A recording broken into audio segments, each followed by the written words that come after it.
What's up, everybody? Today's video, I wanted to go over some book notes of a book that I'm currently reading or actually listening to, and that book is Predictably Irrational by Dan Ariely.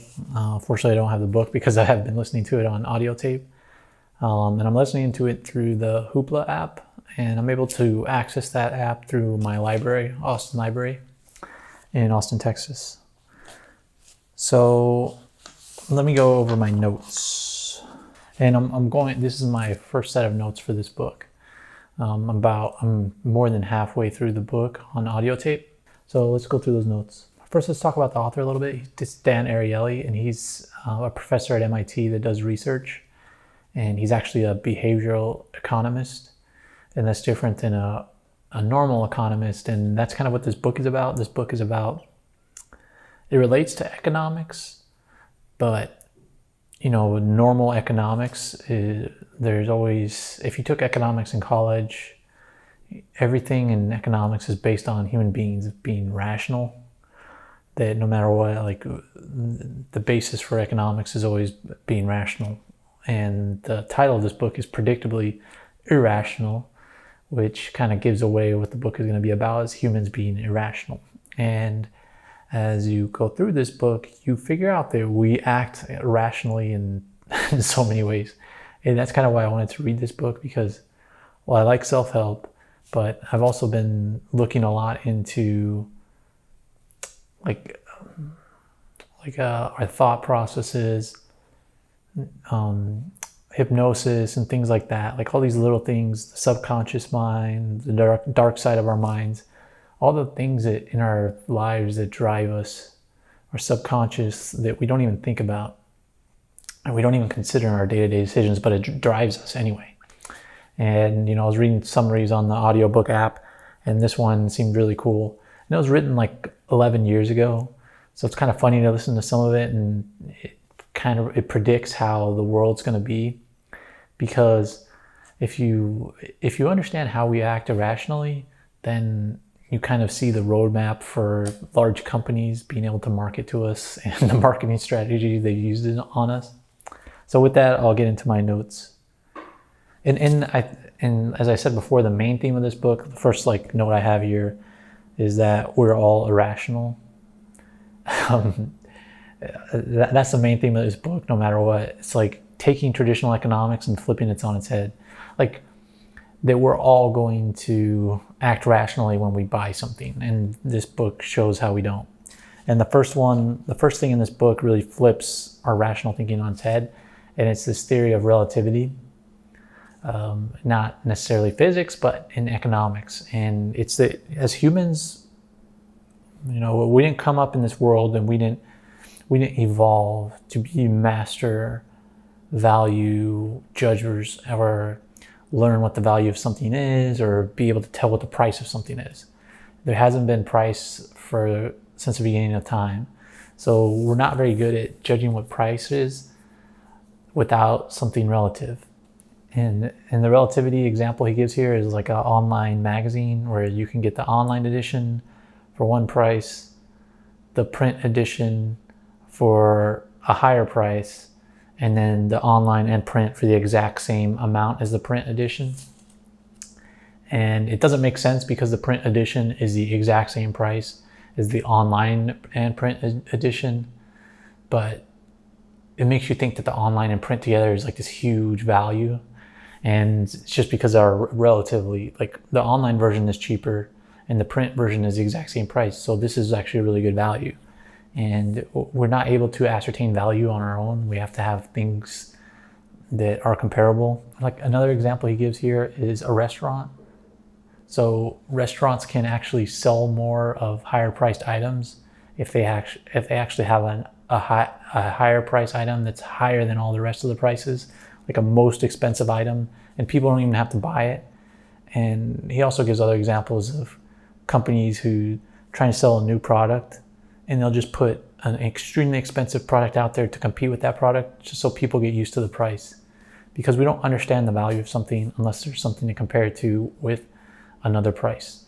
So that's something else to keep in mind. And also, like, if you're out there and you see a higher priced item and the item you want is lower, that doesn't necessarily mean you're getting a good deal. It could be a company trying to get over on you. And that's something else on all these things in this book, is that you have to figure out how this might play in your life and how you might act predictably irrational. Okay, the next interesting note that I have here is social norms versus monetary norms. And he basically says that when it comes to how we act in our day-to-day lives, there's social norms like us acting with our friends, and then there's monetary norms, us buying something. But not only just buying, but in your day-to-day life, like going to work, how much money you earn. Because you're getting money from your company, it's a monetary relationship. And the dynamics change because of monetary relationships.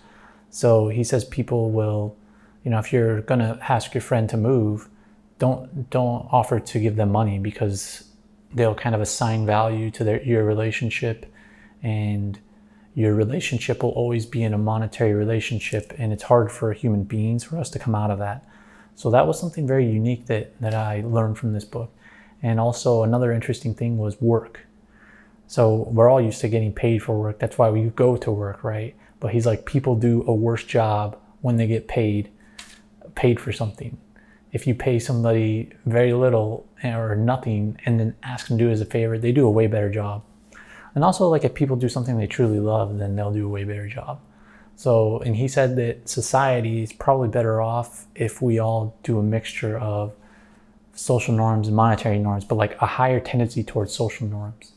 That our modern society likely has not considered social norms enough.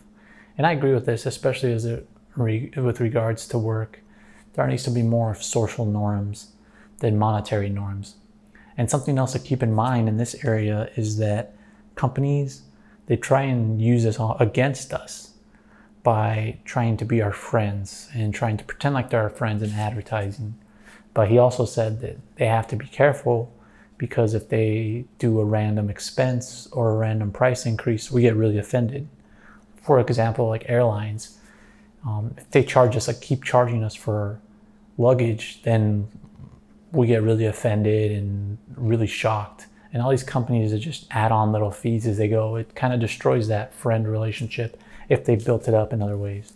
Another note that I have here on the book is that Dan talks about is that free isn't really free. That it's not just like a free item. The reason we like it so much is because we view, like, if we don't take the item, it's a loss.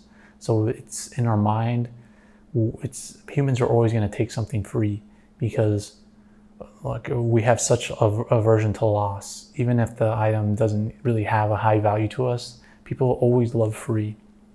And Dan wrote this many years ago, like over 10 years ago, and he doesn't even realize like how that's come to fruition in society today. Like Google search engine is free, Facebook is free, and all of them have been mining our data and selling our data and sharing it and doing who knows what. But to us, we feel like we have to take these free items because they're free, and that there's nothing really to lose, but there is something to lose. And that's something else to keep in mind. Just, anytime you take something, like somebody's giving you a free sample or something, just remember that it's not really free, and there's actually another side to it, and you're most likely being manipulated in some format. So just consider that and realize that free is actually probably taking time out of your day and taking mental energy away from you and making you make more decisions than you want to make. So just be careful when you see something is free. And that's web browser, anything, all these stuff that's been given to us free over the years is like, it always comes as a hitch. So just keep that in mind. Another note that I have here is that we're not very good predictors of our own behavior. And the story that he tells here is related to sex. And he did a study with relation to sex and whether people could predict how they'd act once they were aroused. For example, whether they use a condom, what type of partners they would sleep with. And when they weren't aroused, they predicted one thing. But when they were, like, anything was off the table. And another example he gives is teenage drivers. The rate of death increases with the number of teenage people in a car. And, obviously when the the teenagers get into the car beforehand, they all expect to stay alive, but they don't realize they're increasing their chances of death as the more passengers, teenage passengers they have in there. So the thing here that he's trying to get across is that we always have the best intentions, but what actually happens is it tends to be something else because we can't predict our own behavior. And this includes things like saving. People tend to believe they're going to save a lot or they're going to spend less, and they really don't.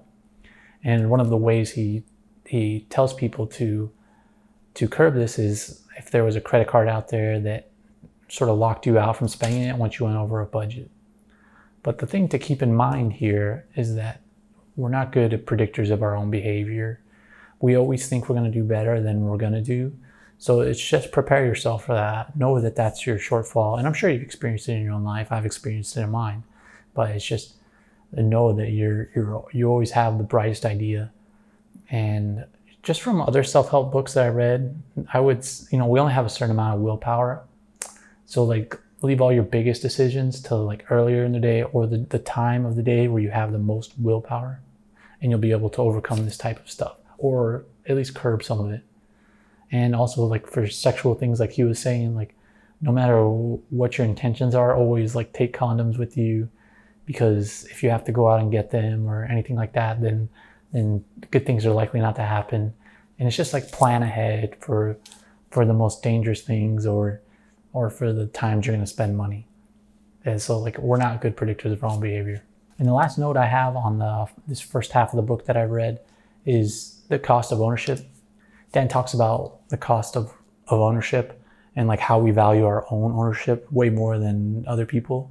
For example, like if you're trying to sell basketball tickets, he gives an example of that, or a car or a house, you always bring up the memories, or if it's a basketball ticket, you bring up the memories you're going to have if you're going to sell it, so you'll value it way more than anybody else. And this is bad because we're never going to get the price that we want to get. And you also have to think of the person that you're selling it to and how they're going to view it. Like if you have a car, they're going to see the dinks in there and the wear and tear, where you're going to have the memories in mind. And same thing with your home. You're going to think of all the memories in there where the person's going to come in there with an inspector and see all the faults. So just be aware that you have this blind side and that we all like value ownership. And also a lot of our lives, it's hoarding. We hoard onto things because we have so many memories and it's hard to let things go. So it's just this cost of ownership. We're never going to get the true value that we think we're owed because we have all these memories. And that's just the way that we are. We're trying to avert loss again, and we're thinking of losing those memories. And so we're not going to come to like a true economic price, like what an economist would believe is rational, because we have these memories. So that's another way that we act irrational. So those are my book notes on this first half of Predictably Irrational. So make sure to subscribe to this channel to get the other books that I take notes on and review in this video series. And also, just to summarize this, Predictably Irrational, I think it's a great book. If you like, the way I see this book is it's good to see how we're being influenced by companies for the marketing and pricing and everything. Because companies nowadays, they've taken this information that he's an MIT economist. So they're taking this information and they're acting on it. And it's also like if you want to accomplish better things in your life, it's good to know this information, whether you have your own company or just whether you want to get control over your own habits. It's also just understanding our psychology, because a lot of these things might be undermining you in your life, like the monetary norms.